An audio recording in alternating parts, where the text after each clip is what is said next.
Proudly broadcasting from the Richard Philip Cavallaro Studio. WRHU. Hempstead. You discover. A cornerstone of the Lawrence Herbert School of Communication. WRHU. Now, Long Island's largest radio news team brings you the Associated Press award-winning program, Newsline.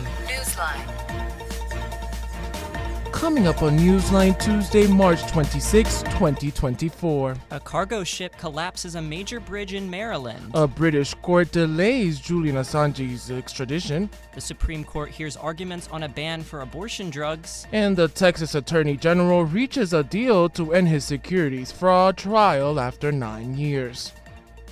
In business, Donald Trump's social media company hits the stock market. MasterCard and Visa reach a $30 billion settlement over swipe fees, and a Chinese electric vehicle company challenges leaders in the industry. I'm Fatma Moen, and I'll have all that and more later in the broadcast. Entertainment. Is Euphoria really coming back? And which Colombian singer just released her first album in 7 years? I'm Matt Fisher, and I'll have all that and more later in the broadcast. In sports, Hofstra Baseball avoided a swashbuckling by the Seton Hall Pirates, while the softball team is currently in action at home against a ranked opponent. I'm Josh Sager, and I'll have all that and more in sports later in the broadcast. Good evening, everyone. I'm Angel Travelo. And I'm Cameron Bowden. We begin tonight's broadcast in Baltimore, where a major Maryland bridge has collapsed early this morning after a container ship crashed into the bridge. The Francis Scott Key Bridge, which carried the Baltimore Beltway, or Interstate 695, over the Patapsco River, collapsed around 1:30 in the morning after the carrier ship Dolly issued a Mayday call. The Mayday call allowed authorities to limit the amount of traffic on the 1.6-mile-long bridge. However, a search and rescue is still underway for those unaccounted. Governor Wes Moore declared a state of emergency around 9 a.m. today, and in a press conference, hailed the efforts of first responders. To our first responders, I'm in awe of you. I'm in awe of your courage. I'm in awe of your strength. I'm in awe of everything you do for each and every one of us. You saw a crisis, and you said, what can I do to help? And our response teams are doing everything in our power to rescue and recover the victims of this collapse, literally as we speak. The state of emergency that Governor Moore issued will be in effect for 30 days to mobilize emergency resources and services. 2 people have been rescued from the river, and 6 are still missing and presumed dead by their employer. A British court issued a ruling that Julian Assange will not be able to be extradited to the U.S. until authorities guarantee that he won't face the death penalty upon arriving in the United States. Assange, the controversial founder of WikiLeaks, has been involved in a long legal battle following his publishing of classified United States government documents to his website in 2010. The 2 judges who issued this ruling said that they would grant Assange a new appeal unless the U.S. offer assurances within the next 3 weeks. The judge said that Assange should be afforded, quote, the same First Amendment protections as a United States citizen. In an interview with D.W. Julian, Assange's wife, Stella said that the WikiLeaks founder is doing very poorly while he's been in prison. His health is in decline, mentally and physically. His life is at risk. Every single day he stays in prison. Assange has been in a high-security prison since 2019, and the U.S. has actively attempted to extradite him over those past 5 years, with their most recent attempt being a 2-day hearing in February. Heading back to the states, the Supreme Court has heard arguments today about a possible change to the accessibility to the drug mifepristone, a medication used to terminate pregnancies. The case stems from a decision by the Food and Drug Administration in 2016, which eased access to the drug in states where abortion was legal. Currently, mifepristone can be found in some major pharmacy chains like CVS and Walgreens, as well as through telehealth consultations with specific medical professionals. The Alliance for Hippocratic Medicine is suing the FDA in this case to attempt to bring back more restrictions to the drug and its accessibility. Elizabeth Prelogar, the Solicitor General of the U.S., who is representing the FDA in this case, said that it lacks any standing and that creating new restrictions would lead to major issues for women in the U.S. Rolling back FDA's changes would unnecessarily restrict access to mifepristone with no safety justification. Some women could be forced to undergo more invasive surgical abortions. Others might not be able to access the drug at all. And all of this would happen at the request of plaintiffs who have no certain injury of their own. The court should reject that profoundly inequitable result. The justices on the Supreme Court appear to be skeptical about the Alliance for Hippocratic Medicine's arguments and are likely to maintain the current access to mifepristone.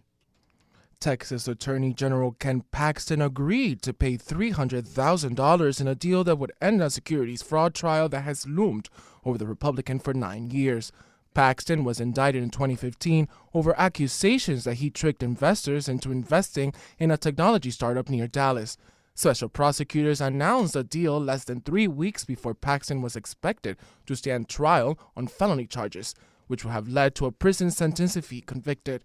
Under this agreement, prosecutors would drop 3 felony counts against Paxton as long as he pays restitution to his victims, completes 100 hours of community service, and 15 hours of community legal ethics classes. Paxton said nothing while in the courtroom, other than affirming that he signed the deal, and then avoided all reporters when leaving the courtroom.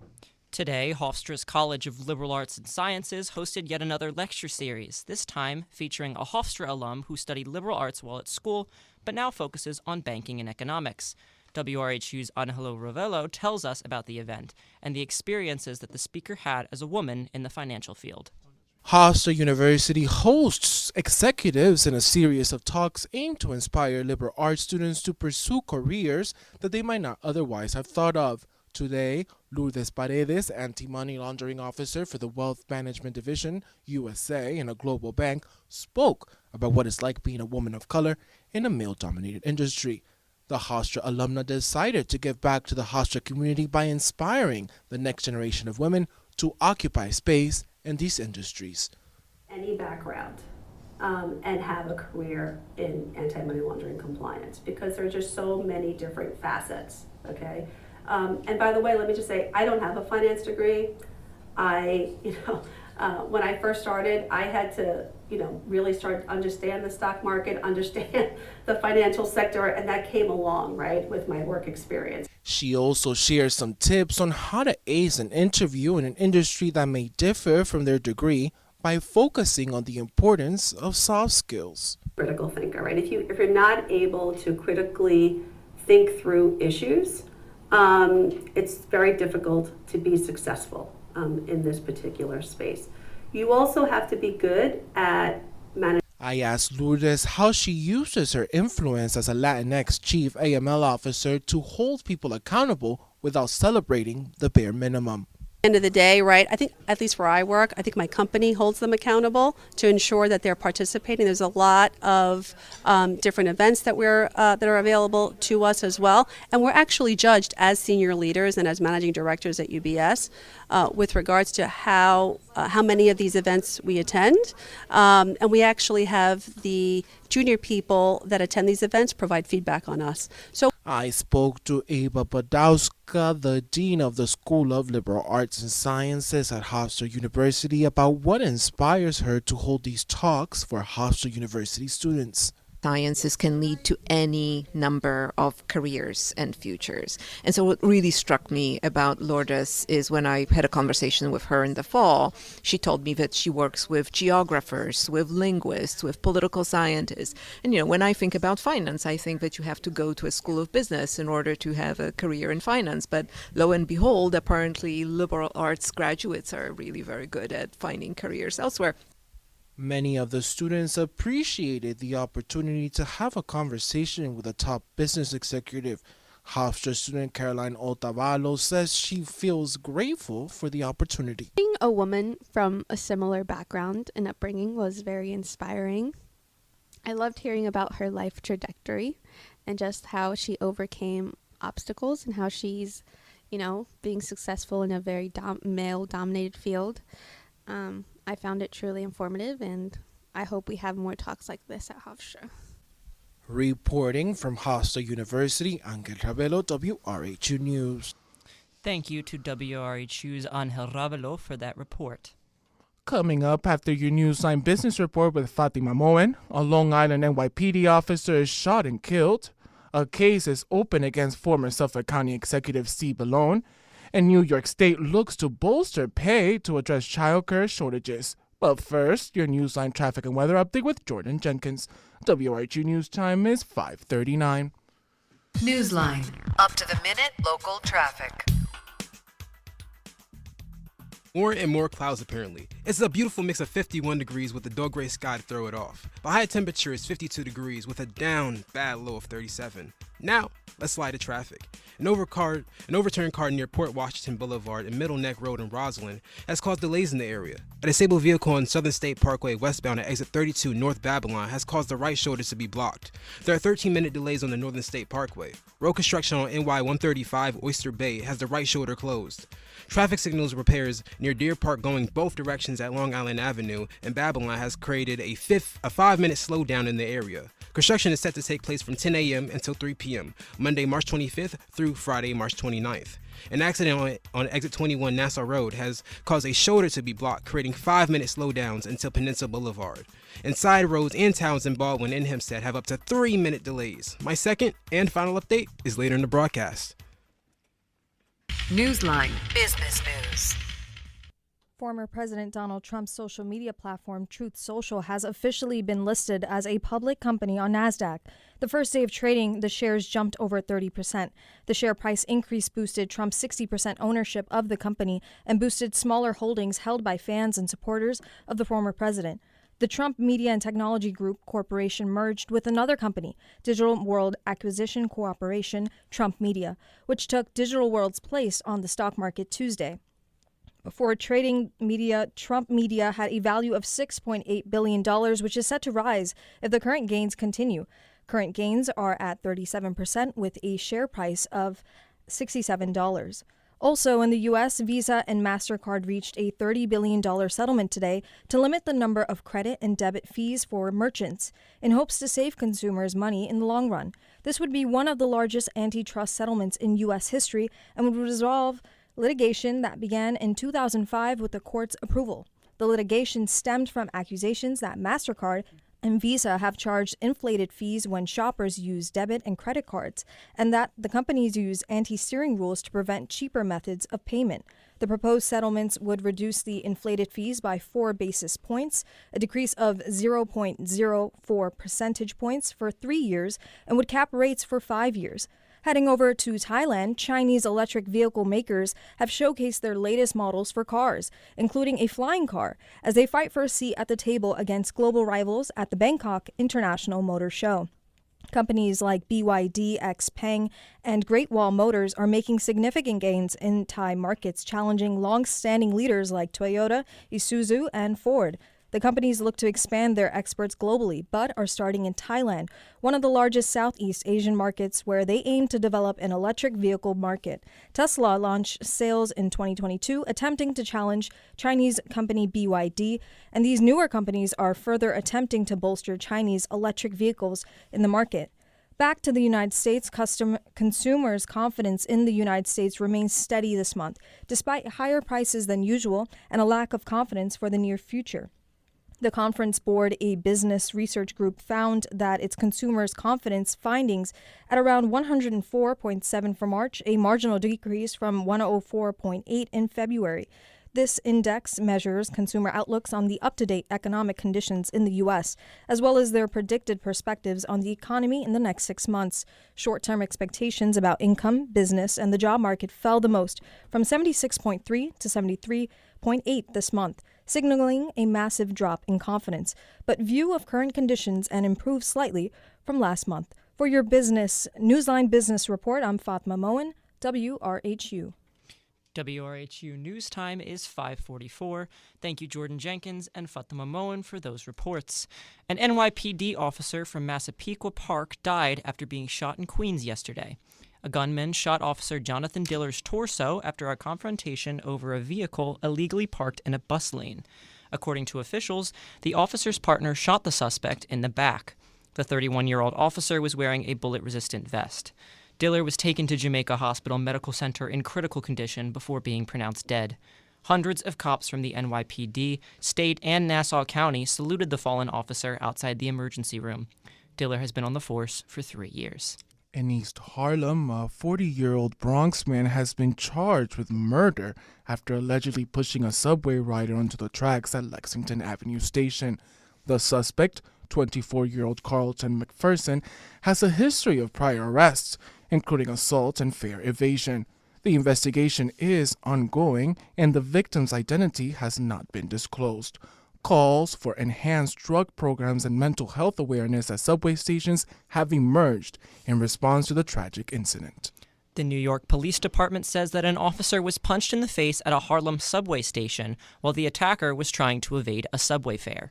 Police say that the 24-year-old broke the officer's nose and was taken into custody after the officer approached her with the summons for going through the turnstile without paying. After the officer approached her, she became combative and began punching him in the face and head. The officer was taken to the hospital following the incident, and the charges are currently pending against the woman. This altercation happened at the same station where a subway rider was killed Monday evening. Bayshore officials have been urged to improve policy to prevent abuse in schools. This follows the charges against retired third-grade teacher Thomas Bergazzoni, who was accused of sexually abusing several male students. Bergazzoni's district kept him despite allegations over multiple decades. Board President Jennifer Browdyard said that they cannot comment because of pending litigation. At a meeting, she said, quote, "We are hopeful that there will be a time in the future where the restrictions will be lifted or lessened, and we'll have conversations about the situations going on when we are allowed to." The board appointed a Connecticut-based law firm as a special counsel for the defense. The Suffolk County District Attorney's Office is probing allegations that members of the Boulogne administration improperly destroyed and removed county data during last year's transition of power. District Attorney Ray Tierney's office is investigating whether the actions were intentional and violate computer tampering or trespass laws. Suffolk County Comptroller John M. Kennedy Jr. claims emails were destroyed and county equipment deactivated, as legislators are working to ensure the allegations are resolved. Anyone with information is urged to contact the District Attorney's Office Public Corruption Bureau. A Freeport man was convicted of second-degree murder and first- and second-degree robbery yesterday. Darren Semple will face sentencing for his role in the October 2021 murder of a man in Baldwin. The 22-year-old co-defendant Devin Obelanis and another suspect still at large met the victim as part of a drug deal. When they arrived at the scene, the three shot the victim twice. According to Nassau District Attorney Ann T. Donnelly, Semple used the drug deal to lure the victim to the scene. Semple could face 25 years to life in prison. His sentencing is scheduled for early May. Coming up, your Newsline entertainment report with Matt Fisher. But first, your second Newsline traffic update with Jordan Jenkins. WRHU News Time is 5:47. Newsline. Up to the minute local traffic. I promise, if I had a nickel for every construction sign I've seen this week, it would look like I won the lottery. And if you could see me right now, you know my pockets are full. There are ramp closures around the Southern State Parkway, west at Baldwin Road and Grand Avenue, creating slight delays in the area. Road construction on Linden Boulevard and Rockaway Boulevard, south of Van Wyck Service Road, have the center lanes closed, so expect some tiny delays, but nothing too much. A crash on LIE going eastbound at exit 42 South, aka Huntington, has the left shoulder blocked, creating 5-minute delays. Staying on the LIE farther out west near Queens, a car accident on Maurice Avenue has created stop-and-go traffic in the area. In Hempstead, a disabled vehicle on Southern State Parkway eastbound at exit 20 North Baldwin Road has the right shoulder blocked. There are 28-minute slowdowns on the Southern State Parkway. And additionally, there are those no good, very bad delays near Queens Boulevard and Freeport. With your Newsline traffic and weather updates, I'm Jordan Jenkins, WRHU. Newsline. Entertainment. I'm Matt Fisher, and this is your Newsline Entertainment Report. In celebrity news, Homeland Security yesterday investigated 2 properties in Los Angeles and Miami, both belonging to American rapper Sean Diddy Combs. According to reports made by officials to the Associated Press, the search is part of an ongoing sex trafficking investigation by federal authorities in New York. In recent months, there have been numerous sexual assault lawsuits filed against Combs. One case comes from Combs' former girlfriend, R&B singer Cassie, who sued the rapper in November, alleging years of sexual abuse. Another accusation came from a music producer who alleged that Combs forced him to solicit prostitutes and pressured him to have inappropriate relations with them. However, in response to the producer's claims, Combs' attorney Sean Hawley says they have, quote, overwhelming, indisputable proof that his claims are complete lies. It has not been confirmed whether or not Combs was the target of the investigation, and according to reports, officials have been told to keep details private. In television news, HBO has confirmed that despite rumors of cancellation, Season 3 of Euphoria is still happening. Recently online, rumors have been circulating that the third season of the drama had been cancelled due to the cast's pursuit of other opportunities. Since the last episode of the series released in 2022, the show's stars have been busy with other projects like Saltburn, Priscilla, and the Dune and Hunger Games franchises. The show's return date was set for 2025, but was heavily impacted by the SAG-AFTRA strike. Cast members of Euphoria have openly poked fun about how they had no clue when the show was coming back. Euphoria, do we know when that's starting to film again? Or is I don't know. Do you know? I'm assuming soon. I so, hope, mean, I hope it's soon. Otherwise, it's going to be like, then I have to Benjamin Button me or something. Because yeah, that's true. How's everyone going to say so? Yeah. However, despite the cast pursuits of other roles and jokes about the show's return dates, an HBO spokesperson has told Entertainment Weekly, quote, HBO and Sam Levinson remain committed to making an exceptional third season, quote. As of right now, no official return date is set. And in music news, Shakira has released her new album, Las Mujeres Ya No Dan. This is the She-Wolf singer's first album in 7 years, and is said to be a soundtrack of strength for listeners around the world. The album will feature 17 new tracks, including collaborations with Cardi B, Karol G, and Bizarrap. In an Instagram post, the singer wrote, while writing each song, I was rebuilding myself. While singing them, my tears transformed into diamonds, and my vulnerability into strength. With your Newsline Entertainment Report, I'm Matt Fisher. WRHU News Time is 5:51. Thank you, Jordan Jenkins and Matt Fisher, for those reports. A New York judge issued a gag order on former President Donald Trump, barring him from speaking publicly about any witnesses, prosecutors, court staff, and any jurors in his upcoming hush money trial. Judge Juan Marichan said that this former President Trump's previous comments about the judge and his opponents, as well as his upcoming trial on April 15th, was enough reason to issue a gag order. Prosecutors in the trial said that President Trump's, quote, long history of making public and inflammatory remarks was enough evidence for the need for a gag order. This order prevents Trump from talking about those involved in the trial, except for Manhattan District Attorney Alvin Bragg, because of his status as an elected official. 2 weeks before Russia's deadliest terror attack in history, Americans warned Putin that extremists had imminent plans for the slaughter. The United States offered the advance intelligence indications through a tenet in the intelligence community known as the duty to warn, which forces U.S. intelligence officials to share knowledge of a dire threat based on certain conditions. Russia refused to listen to said intelligence, offering little to no security at the concert hall, which resulted in more than 130 people being killed. The Islamic State group out of Afghanistan claimed responsibility for the attack, and the U.S. intelligence community backed that claim by the extremist group. Release of U.S. Wall Street reporter Evan Gershkovich, who was arrested in Moscow in March 2023, has been delayed to June 30th.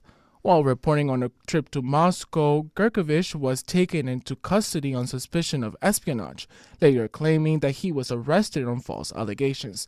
Analysts have stated that Russia has had an increasing number of U.S. citizens arrested, such as WNBA player Brittany Griner, and using those people as bargaining chips for military advantage against Ukraine. Defense Secretary Lloyd Austin is meeting with Israel's Minister of Defense today to discuss ways to defeat Hamas other than a ground invasion of Rafah, a southern city in Gaza. Israel says it cannot defeat Hamas without going into Rafah, where the group has 4 battalions composed of thousands of fighters. Israel's Prime Minister Benjamin Netanyahu canceled a meeting with the U.S. yesterday in protest of the UN Security Council calling for an immediate ceasefire during the holy month of Ramadan. Florida Governor Ron DeSantis signed the strictest social media ban into law yesterday, which will ban children under 14 from joining any social media platform. The policy, HB 3, requires 14 and 15-year-olds to get parental consent before joining the platforms, and also will direct all social media companies to terminate accounts of those under 14. If the companies do not adhere to this ban, they could be sued on behalf of the child, resulting in up to $10,000 in damages. Additional violations would result in companies receiving up to $50,000 per violation. In remarks after signing the bill, DeSantis said that he is, quote, trying to help parents navigate this very difficult terrain that we have now with raising kids, and so I appreciate the work that has been put in. In an address to the nation today, President Joe Biden spoke about the collapse of the Baltimore Bridge, expressing that federal resources are currently deployed to Baltimore in the ongoing search and rescue mission. President Biden also said that he is dedicated to fixing the bridge, saying the following about the federal government's role in rebuilding efforts. I spoke with Governor Moore this morning, as well as the Mayor of Baltimore, the county executive, both United States senators and the congressman. And my Secretary of Transportation is on the scene. I told them we're going to send all the federal resources they need as we respond to this emergency. Biden said that it would take some time to rebuild the Francis Scott Key Bridge, but said that he will, quote, move heaven and earth to open the bridge as soon as possible. Coming up, your Newsline Sports Break with Josh Sager. WRHU News Time is 5:55. From the Philip Cavallaro Sports Desk, this is your Newsline Sports Update. MLB season might be around the corner, but that doesn't mean there isn't baseball being played here on Long Island, as Hofstra Baseball defeated Seton Hall 3-2 at University Field. While the Pride had the lead for 2/3 of the contest, 2 runs in the 7th for the Pirates made it an all-new ballgame, but an RBI grounded by Matt Pelcher in the bottom of the 8th was enough for the win. Mike McKenna finished with his first win of the season. Hofstra returns to action tomorrow against LIU. Jack Lydon and Connor Keogh will bring you all the action on Flow Sports with first pitch at 3. To the other diamond on campus, Bill Edwards Stadium, where Hofstra softball is currently trailing number 15 ranked Missouri 1-0. Julia Apsell continues to be a strikeout machine in the circle for Hofstra and already has 5 Ks and 5 frames of work. You can also hop over to Flow Sports and listen to Jack Sargent and Aiden Brown's call of the game, which is currently in the bottom of the 5th. In Hofstra basketball news, a second-team star has announced they are not returning to the program next season. Point guard Jaquan Carlos has announced that he will enter the transfer portal. The Brooklyn native finished with 314 points, averaging 10.4 a game this year. He also had 208 total assists, which led the CAA this season. He is 8th all-time in program history in that statistic. We wish Jaquan the best of luck wherever he ends up. New rules are coming to the NFL, with the 2 biggest ones being the banning of the hip drop tackle and a new kickoff format. The first rule, the banning of the hip drop tackle, isn't a total ban. The NFL is looking to ban that tackle when it includes a swivel. The rule officially states, quote, it is a foul if a player uses the following technique to bring a runner to the ground. A, grabs the runner with both hands or wraps the runner with both arms, and B, unweights himself by swiveling and dropping his hips and or lower body, landing on and trapping the runner's legs or at or below the knee. This results in a 15-yard penalty and an automatic first down. The other is the kickoff rule. From now on, the kicking team will be lined up at the receiving team's 40-yard line, while the return team will be lined up at their own 35. Defenders cannot move until the ball enters the landing zone, which is inside the receiving team's 20-yard line. The kicker will still kick from the team's own 35. Finally, Major League Soccer announced the referee strike has ended today. This comes with the creation of a new collective bargaining agreement that is in effect until 2030. They will return to refereeing as early as this Saturday. This lockout was the result of a conflict between the Professional Referee Organization, or PRO, and the Professional Soccer Referee Association, or PSRA, not coming to an agreement on a new CBA back in January. The refs had been on strike since February 18th, and as a result, the first 6 match days of the season have been called by replacement refs. With your Newsline Sports Update, I'm Josh Sager. That will do it for tonight's edition of Newsline. Many thanks to the entire WRHU news team. Engineering our show this evening is the absolutely brilliant Peter Nicolino. Thank you for tuning into Newsline, only here on your 4-time Marconi Award-winning radio station, 88.7 FM, Radio Hofstra University. Access real-time local Long Island, New York, and global news, along with content from WRHU Talent, Monday through Thursday, 5:30 to 6 p.m. And tune back in from 7 to 9, Monday through Friday morning, for our talk show where we discuss Long Island life, national news, and international issues from the minds and the mouths of Hofstra students on the morning wake-up call. Lastly, check us out on social media at WRHU News for behind-the-scenes content. For Newsline, I'm Angel Chabelo. And I'm Cameron Bowden. Thank you for listening. And have a good night.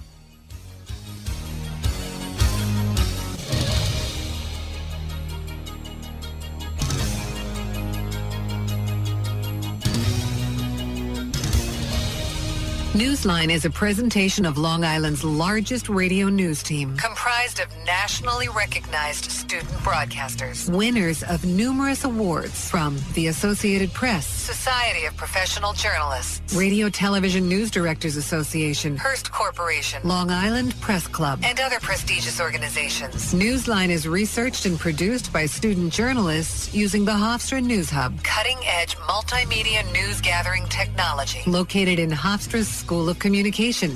To learn more about News Hub and the Hofstra School of Communication, log on to hofstra.edu. To learn more about News Hub and the Hofstra School of Communication, log on to WRHU.org.